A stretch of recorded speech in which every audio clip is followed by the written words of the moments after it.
Hey hey! C'est toi qui as voté pour le sujet de l'anxiété. Et sans tarder, je t'invite d'explorer ensemble les cerveaux d'une personne anxieuse. C'est la partie 1, où on va aborder la neuroscience de l'anxiété, en faisant bien la différence entre l'anxiété, le stress et la peur.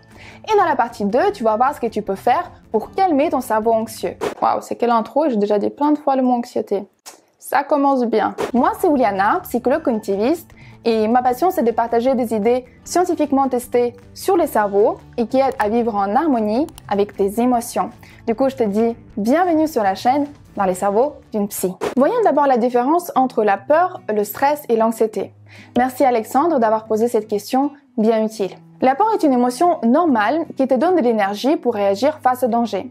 Je sais pas, par exemple, tu te promènes dans la forêt tranquillou et hop, tu vois un serpent. Tu as peur et elle te permet de faire un bond en arrière. Le stress, à son tour, permet, une fois le danger détecté, de chercher une solution. Par exemple, tu vas prendre un autre chemin dans la forêt pour éviter le serpent. Du coup, la peur et le stress te permettent de t'adapter face à une situation nouvelle, inhabituelle ou compliquée. Par contre, l'anxiété, c'est un état où tu anticipes quelque chose de négatif dans le futur. Parfois quelque chose qui n'existe même pas. L'anxiété se manifeste par des pensées qui grossissent le problème potentiel ou imaginaire et elles ne disparaissent pas une fois la situation passée. Par exemple, tu te promènes dans la forêt et tu crains de voir un serpent. Du coup, tu restes vigilant, attentif à chaque froissement des feuilles, à chaque bâton qui ressemble à un serpent. Puis tu commences à imaginer ce que tu vas faire si tu as une morsure et que tu vas peut-être aller à l'hôpital et qu'il y aura probablement des complications et on va t'amputer une jambe et tu pourras pas sauver un chaton de la voisine sur un arbre et elle te verra pas comme un super-héros et tu resteras seul jusqu'à la fin de tes jours. Oui, c'est ça l'anxiété. Ton cerveau part d'un truc même pas existant et tu arrives dans tes pensées vers la fin du monde. Et comme tu as pu bien voir dans cette vidéo, ton cerveau, c'est une machine aux hypothèses concernant le futur. Parce que son job, c'est de te garder en vie et pour cela, il doit être prêt à réagir à n'importe quelle situation négative, mais qu'il faut d'abord bien imaginer. Voyons maintenant comment ça se passe dans ton cerveau quand tu es anxieux. Malheureusement, il n'y a pas une seule et unique partie du cerveau qui génère l'anxiété. Sinon, ça aurait été bien pratique de pouvoir la désactiver électriquement ou carrément l'enlever du cerveau avec une opération. L'anxiété résulte de l'interaction de nombreuses régions cérébrales, appelées en anglais Fear Network. On sait que parmi ces régions, les amygdales sont impliquées dans la génération de la peur. Parce qu'on a vu que chez les singes qui ont des lésions au niveau des amygdales, ils ont un comportement un peu casse-cou. Ils restent en mode chillax à côté des serpents. Les études montrent qu'on n'est pas tous égaux au niveau de nos capacités de gestion des émotions.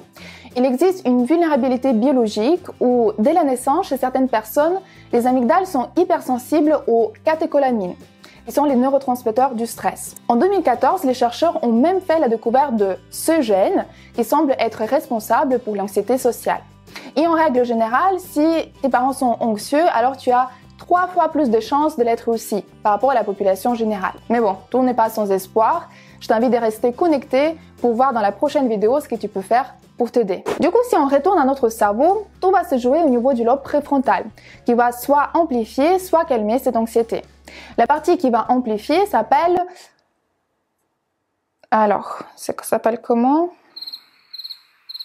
Cortex cingulaire dorsal antérieur, CSDA.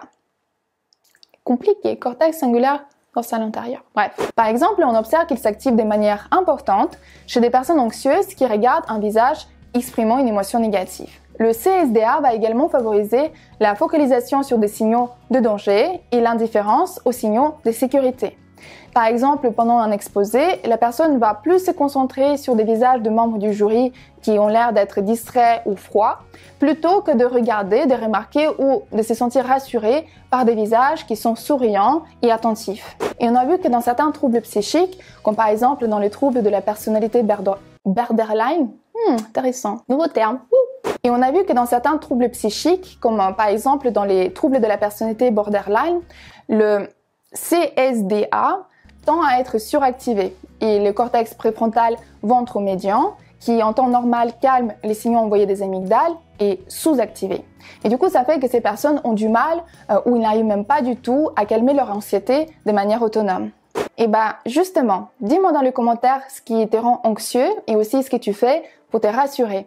Ton expérience peut être bien utile pour les gens qui regardent cette vidéo. De plus, on sait que quand le CSDA est activé, il perturbe le jugement de la personne.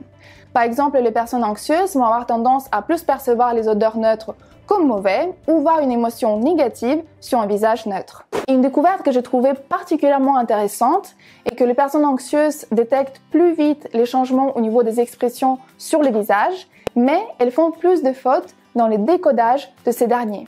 Leur cerveau saute trop vite à la conclusion, et ce qui fait qu'ils interprètent parfois mal les émotions et les intentions d'une autre personne, et ça, c'est un terrain parfait pour les conflits au quotidien.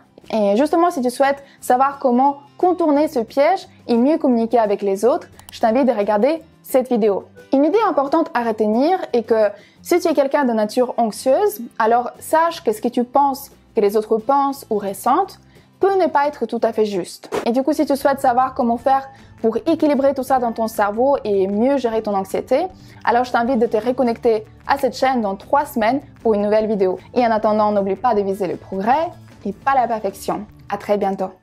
Ciao, ciao!